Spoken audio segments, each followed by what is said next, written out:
মায়ের ছুটি আছে বলে আজকে বানিয়েছি আলু পরোটা। তো আপনাদেরকে আমি দেখাচ্ছি আলুর পরোটা কেমন হয়েছে। এইটা হলো আলু পরোটা যেটা আজকে মা বানিয়েছে, আপনাদেরকে দেখাই। দেখুন কতটা স্টাফিং আছে, কতটা স্টাফ করা, দেখতেই পাচ্ছেন। এই দেখুন স্টাফিংটা দেখুন। এবার আমি খেয়ে নিয়ে বলি টেস্টটা কেমন হয়েছে।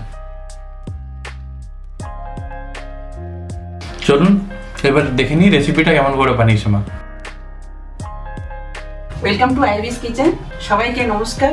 আজকে আমি বানাচ্ছি আলু ভরা পরোটা। আলু ভরা পরোটা সবাই খেতে ভালোবাসে, বাচ্চা থেকে বুড়ো থেকে বয়স্ক সবাই ভালোবাসে। আজকে আমি সেই আলু ভরা পরোটা বানাচ্ছি। তো আজকে আপনাদের আমি গুঁড়ো মশলা দিয়ে করে দেখাচ্ছি, এরপরে ভাজা মশলা দিয়ে করে দেখাবো। আমি এই রেসিপিটা কেমন করে বানাচ্ছি আপনারা দেখুন। এখানে নিয়ে নিয়েছি আমি সেদ্ধ করা আলুগুলো।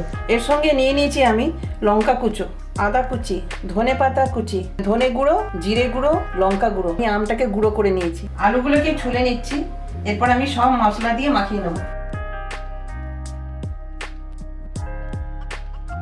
দেখুন আমার আলু ছাড়ানো হয়ে গেছে, এটাকে আমি চটকে রেখে দিলাম। এবার আমি আটাটাকে মাখাবো।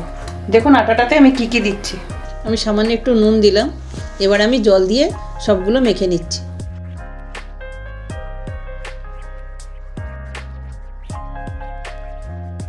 আটাটাকে একটু ভালো করে থেসে থেসে মেখে নিতে হয়। আটা মাখা আমার হয়ে গেছে। এটাকে এখন আমি কিছুক্ষণের জন্য ঢাকা দিয়ে রাখছি। এখানে আমি আলুতে নিয়ে নিচ্ছি সামান্য একটু নুন, নিয়ে নিচ্ছি লঙ্কা কুচি, আদা কুচি, আমের গুঁড়ো, লঙ্কার গুঁড়ো, জিরে গুঁড়ো, ধনে গুঁড়ো আর ধনে পাতা কুচি, সবগুলোকে আমি মাখিয়ে নিচ্ছি।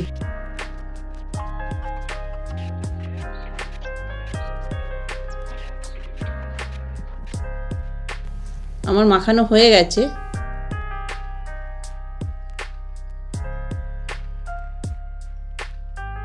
এবার আমি আটাটাকে সামান্য একটু তেল দিয়ে আর একটু বেঁকে নেব।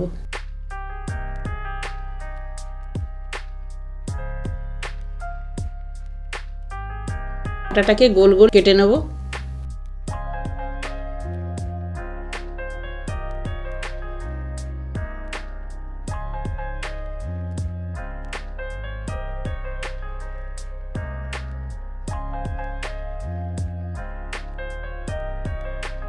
গ্যাসটা জ্বালিয়ে নিয়ে আমি তাওয়াটা বসিয়ে দিচ্ছি। তাওয়াটাকে এখন গরম হতে দেবো।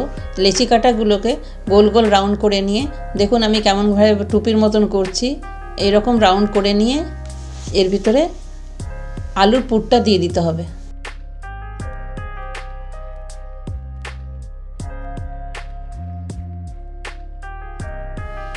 তারপর আস্তে আস্তে করে টিপে টিপে আমি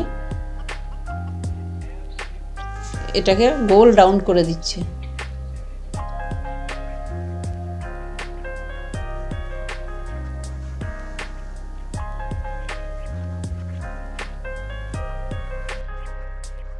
দেখুন আমার পুর ভরা হয়ে গেছে।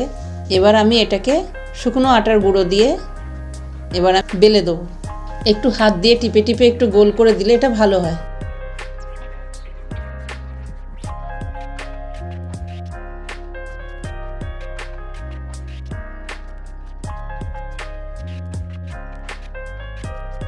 তাওয়াটা আমার গরম হয়ে গেছে।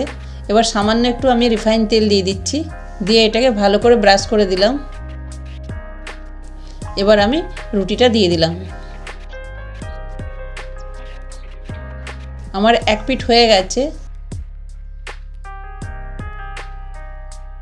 এখানে আমি নিয়ে নিয়েছি দেশি ঘি। এই ঘি দিয়ে আমি সব রুটিগুলোকে ভেজে নেব।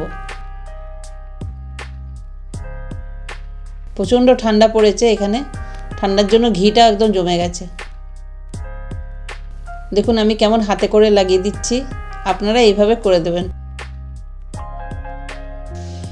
আমি এপিট উপিট দুপিট করে নিয়ে রুটিটা ভেজে ফেলব।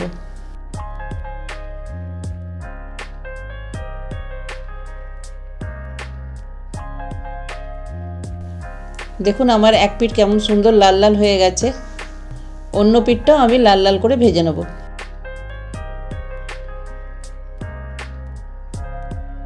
দেখুন আমার ভাজা হয়ে গেছে। এবার আমি এটাকে তুলে নিচ্ছি।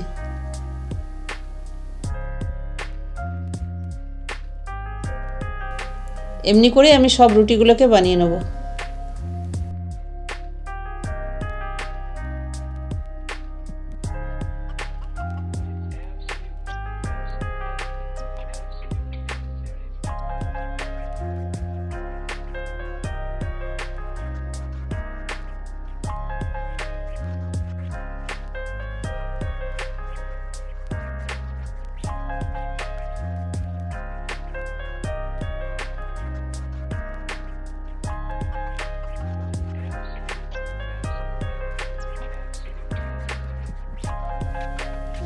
দেখুন আমার রুটিটা কত সুন্দর হয়েছে। আমি দুদিকটাই লাল লাল করে ভেজে নিয়েছি।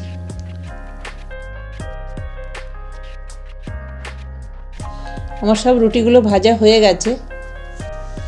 দেখতেই পাচ্ছেন আমি কি সুন্দরভাবে রুটিগুলোকে করে নিয়েছি। আপনারাও বাড়িতে এইভাবে করে দেখবেন। যদি ভিডিওটা দেখে ভালো লেগে থাকে তবে মনে করে একটা লাইক, শেয়ার, সাবস্ক্রাইব অবশ্যই করবেন।